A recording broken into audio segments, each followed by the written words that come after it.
Bonjour.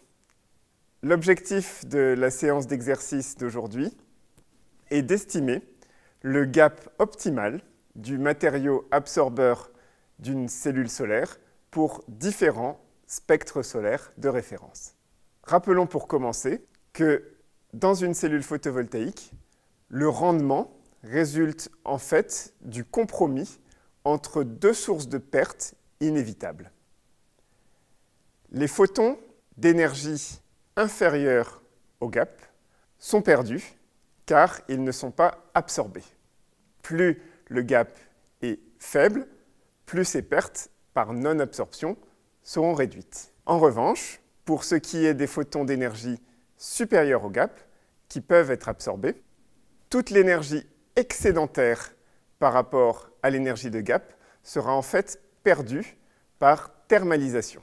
Nous ne récupérerons pas davantage d'énergie électrique utile par l'absorption d'un photon de haute énergie que nous n'en récupérerons par absorption d'un photon d'énergie juste supérieur au gap. Plus le gap est faible, plus la part des pertes d'énergie par thermalisation est importante. Nous voyons donc que nous avons une sorte de compromis fondamental qui va résulter dans l'existence d'un gap optimal pour une cellule solaire que nous allons chercher à déterminer aujourd'hui. Nous allons pouvoir repartir du fichier de solution d'un précédent exercice qui portait sur l'estimation du courant optimal pouvant être délivré par une cellule solaire en fonction du gap du matériau absorbeur. Donc, en reprenant ce fichier, pouvez-vous estimer numériquement, dans un premier temps, la valeur maximale de la concentration excédentaire de porteurs minoritaires, concentration excédentaire que nous avons déjà notée ΔN dans les séances d'exercice précédentes, lorsque le semi-conducteur est placé sous illumination avec les différents spectres solaires standards AM1.5G, AM1.5D et AM0 que nous avons déjà rencontrés. Une fois calculée cette valeur de ΔN, pouvez-vous calculer la séparation des quasi-niveaux de Fermi, EFN-EFP, que nous avons également déjà rencontré dans une séance d'exercice précédente, correspondante. Pour cet exercice, nous vous recommandons de prendre le gap EG du semi-conducteur comme paramètre. Si vous utilisez par exemple une feuille de calcul, vous pourrez prendre comme valeur initiale 1,12 électronvolts, le gap du silicium que nous avons déjà rencontré à plusieurs reprises. Nous allons également reprendre les paramètres semi-conducteurs du silicium que nous avons déjà utilisés. La densité d'état effective de la bande de conduction NC, que nous allons prendre égale à 3,2 10 puissance 19 par centimètre cube. La densité d'état effective de la bande de valence, NV, que nous allons prendre à 1,8 10 puissance 19 par centimètre cube à température ambiante de 198 Kelvin. Nous allons supposer que le semi-conducteur est dopé P, et nous allons supposer que sa densité de dopant est modérée, 10 puissance 16 par centimètre cube.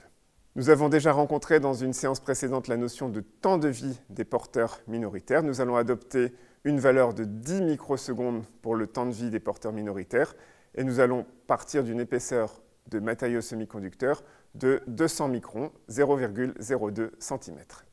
Une fois ces calculs effectués, pouvez-vous visualiser graphiquement la fraction utile de l'irradiance spectrale solaire.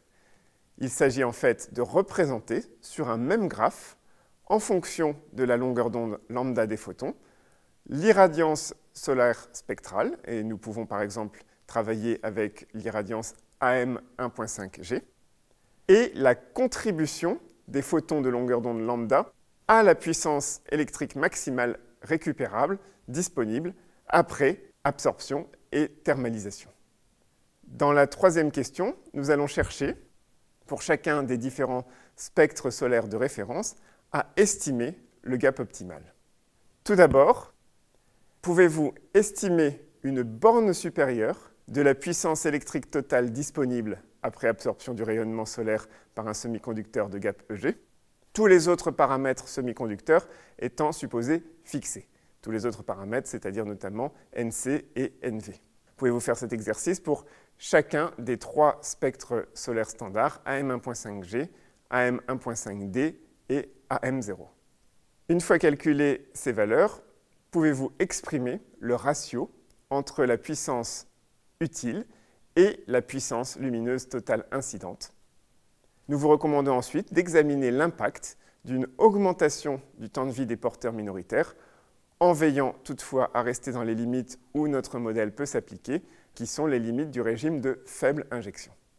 Enfin, pour chacun des 3 spectres solaires de référence, pouvez-vous trouver la valeur de l'énergie de gap qui maximise cette puissance électrique disponible.